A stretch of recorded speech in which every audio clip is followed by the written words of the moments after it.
Let me start with a hook worthy of your time.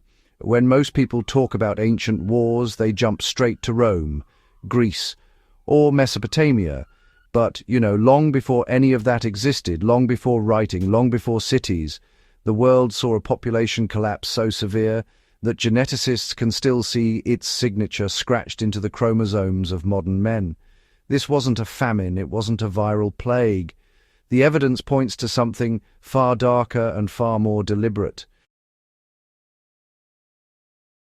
According to genetic studies of prehistoric Y chromosomes, roughly 5,000 to 7,000 years ago, the number of reproducing males crashed so dramatically that humanity essentially rebooted its male lineage from just a handful of dominant clans.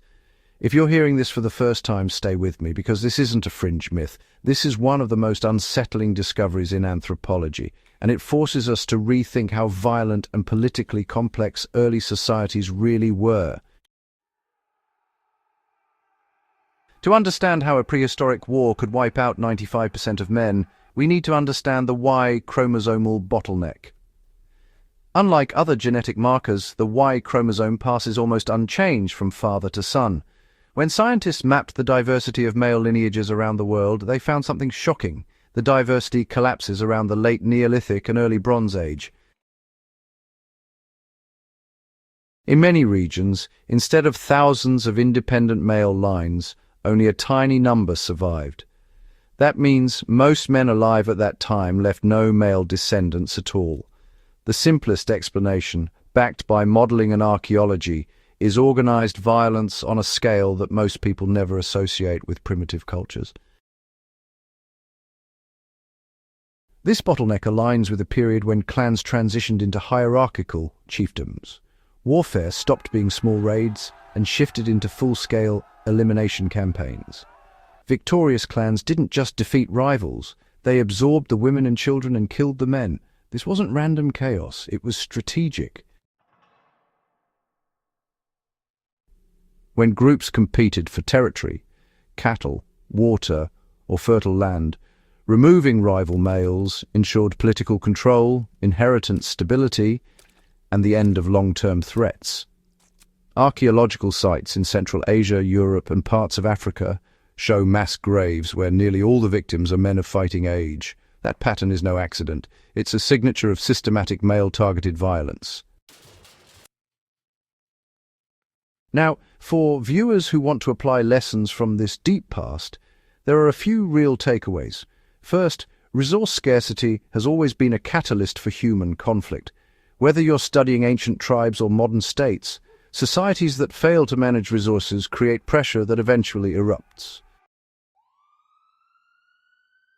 Second, power concentrates rapidly when a single group controls military skill territory and reproductive rights.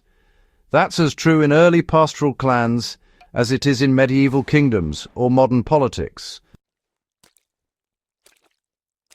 Third, genetic and historical data show that the victors in prehistory weren't always the largest population. They were often the ones with tighter coordination and stronger internal loyalty. Translating that into modern survival practice means building disciplined groups, reliable communication, and long-term strategies for cooperation. Let's return to the historical core of the story. Once warfare scaled up, the consequences shaped human evolution. Take the example of the Genghis Khan effect thousands of years later, where one male lineage spread explosively due to conquest and elite dominance.